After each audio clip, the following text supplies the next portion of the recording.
नमस्कार मित्रांनो, माझ्या नवीन ब्लॉगमध्ये तुमच्या सगळ्यांचं परत स्वागत आहे. तर आज आहे सॅटर्डे. आजपासून ऑफिशियली वीकेंड चालू झालेला आहे सगळ्या काही माझ्या कॉर्पोरेटच्या मित्रांचा. पण माझा वीकेंड चालू झाला होता कालपासूनच, फ्रायडेपासून, बिकॉज मी फ्रायडे ऑफिसला गेलो नव्हतो. सो कालपासून माझा अनऑफिशियल वीकेंड चालू झालं आणि आजपासून माझा ऑफिशियल वीकेंड चालू झालेला आहे.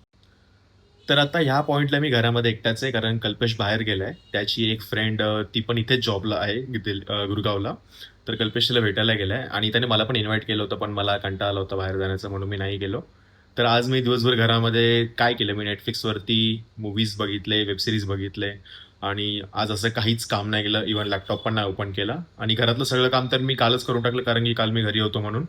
सो आता बघूया ब्लॉगमध्ये मी काय दाखवू शकतो ते. आणि मी असंच एक असं विचार करतोय की मी माझ्या व्लॉग्समध्ये मोस्ट ऑफ द माझे वर्कआउटचे व्हिडिओज वगैरे पण इन्क्लूड करत जाईल, बिकॉज वर्कआउटचे व्हिडिओज जेव्हा मी स्वतःला बघतो वर्कआउट करताना, तर मला असं स्वतःमध्ये ते फिजिकली चेंजेस मला दिसतात. त्याच्यामुळे मी एक सॉर्ट ऑफ मोटिवेशन अजून येतं त्या गोष्टी बघितल्यानंतर. सो माझ्या ह्या व्लॉगमध्ये पण कुठला ना कुठला तरी माझा एक वर्कआउट मी नक्कीच इन्क्लूड करेल.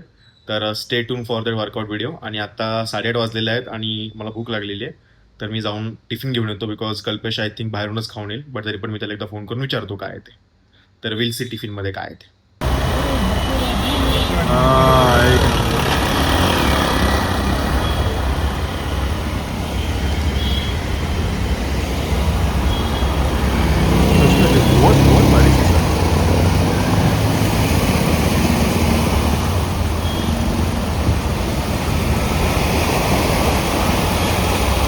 मित्रांनो, welcome to the back workout.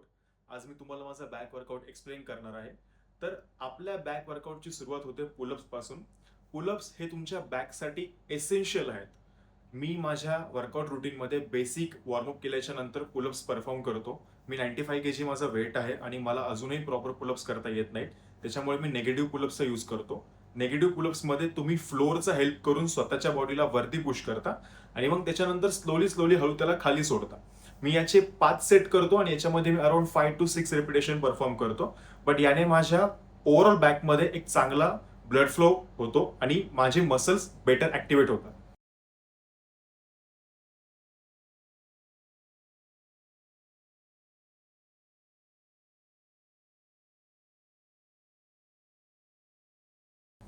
Now after the pullups मी येतो सिंगल आर्म लॅट पुल डाऊन. सिंगल आर्म लॅट पुल डाऊन मध्ये मी पूर्णपणे ग्राउंडवरती बसून पूर्णपणे वेटला माझ्याकडे पुल करतो.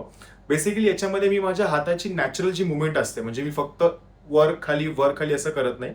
मी खाली येताना प्रॉपर माझा हात हा अराउंड 180 डिग्रीला टिल्ट करतो आणि त्याच्यानंतर सेम वरती सोडता मी परत हाताला सेम 180 डिग्रीवरती टिल्ट करतो. याने काय होतं की आपल्या हाताची जी नॅचरल मुवमेंट आहे ती कॅप्चर होते आणि त्याच्यामुळे आपला अजून एक बेनिफिट असा होतो की आपल्या फोरआर्म्स किंवा शोल्डर किंवा बायसेप वरती जास्त प्रेशर येत नाही. या एक्सरसाइजचे मी 3 सेट्स करतो आणि अराउंड माझी रेपिटेशन रेंज असते 8, 10 आणि 12. आणि याचा लास्टचा जो सेट असतो तिथे मी ड्रॉप सेट परफॉर्म करतो. जर तुम्हाला तुमच्या लॅटमध्ये एक चांगलं कॉन्ट्रॅक्शन फील करायचं असेल तर तुम्ही ही एक्सरसाइज नक्की ट्राय करा. मी याच्यामध्ये जास्त हेवी वेट घेत नाही. मी याच्यामध्ये मॉडरेट वेट घेतो अराउंड 40 to 52 kg आणि याच्यावरून मी पूर्ण एक्सरसाइज परफॉर्म करतो. जर तुम्हाला तुमच्या लॅट्समध्ये चांगला एक पंप हवा असेल तर तुम्ही ही एक्सरसाइज नक्की ट्राय करा. ही खूप खूप जास्त इफेक्टिव्ह एक्सरसाइज आहे.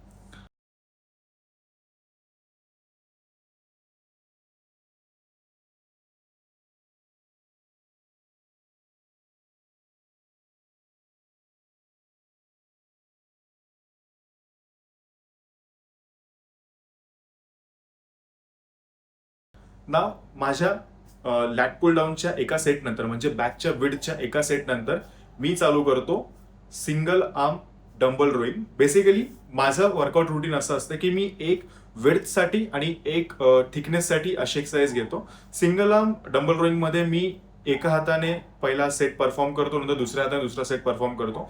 बेसिकली ही एक्सरसाइज कशी करायची हे सगळ्यांना माहितीच आहे. याच्यामध्ये तुम्हाला जितकं हेवी जाता येईल तुम्ही तितकं हेवी जायचं ट्राय करा. इथे पण माझी रेप रेंज अराउंड 8, 10, 12 अशीच असते आणि इथे देखील शेवटचा सेट हा माझा ड्रॉप सेट असतो. तुम्ही रोईंगसाठी बार्बल रोईंग पण यूज करू शकता, पण मी बार्बल रोईंग करत नाही बिकॉज मला बार्बल रोईंग मध्ये तितकं चांगलं कॉन्ट्रॅक्शन माझ्या बॅकमध्ये फील होत नाही, म्हणून मी सिंगल आर्म डबल रोईंगच करतो. सो रोईंगची एक्सरसाइज झाल्याच्या नंतर माझी नेक्स्ट एक्सरसाइज असते क्लोज ग्रिप लॅट पुल डाऊन. तुम्ही हवं असेल तर इथे वाईट ग्रिप लॅट पुल डाऊन देखील करू शकता. माझ्या वर्कआउट रुटीनमध्ये जसं मी तुम्हाला आधी सांगितलं, एक वेटसाठी आणि एक थिकनेससाठी असे एक्सरसाइज असतात. तर इथे मी जेव्हा क्लोज ग्रिप लॅट पुल डाऊन करतो, इथे देखील मी जास्त हेवी वेट परफॉर्म करत नाही, बिकॉज ग्रॅव्हिटी तुमच्या अगेन्स्ट काम करायला नाही पाहिजे. मी खूप लोकांना बघतो जे पूर्णच्या पूर्ण स्टॅक लावतात आणि वजन खाली खेचायचं ट्राय करतात आणि लिटरली ते झोपतात जवळजवळ. तर ते कम्प्लिटली रॉंग आहे. तुम्ही वेट कमी सिलेक्ट करा, पण तुम्ही प्रॉपर एक्सरसाइजला एक्झिक्यूट करा चांगल्या फॉर्ममध्ये, तरच त्याचा तुम्हाला फायदा होईल. याचे पण मी अराउंड 3 सेट करतो आणि ॲज युजल लास्ट सेट हा माझा ड्रॉप सेट असतो.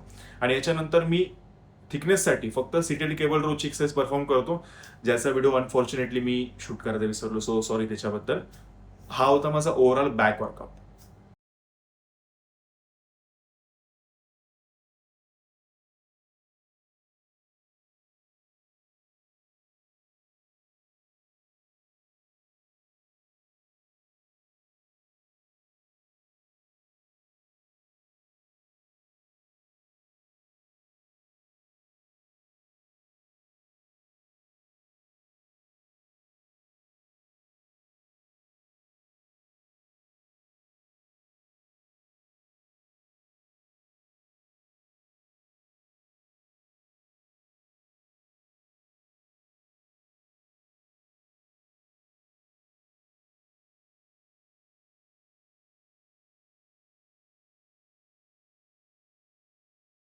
मित्रांनो, तुम्हाला माझा बॅक वर्कआउट कसा वाटला हे तुम्ही मला कमेंट्समध्ये नक्की सांगा. बट ॲडिशनली मला एक गोष्ट सगळ्यांना अशी सांगायची आहे की this is something as a big brother म्हणून मला सगळ्यांना सांगायचं आहे, जे कोणी माझ्यापेक्षा छोटे किंवा जे कोणी माझ्या वयाचे आहेत त्या सगळ्यांना. मी जिममध्ये बघतो की बरेचसे लोक येतात, सिमिलर माझ्या ह्याचे किंवा थोडे लहान वयाचे येतात, आणि ते कुठल्या तरी एका ॲग्रेशनमध्ये त्यांचा वर्कआउट चालू असतो. आणि I think this is completely wrong. तुम्ही जर रागामध्ये वर्कआउट करत असाल तर प्लीज वर्कआउट करू नका, बिकॉज त्याने एक चुकीची सवय आपल्या माइंडला लागते. ती म्हणजे की आपल्याला जेव्हा राग येतो आपण तेव्हाच वर्कआउट करू शकतो.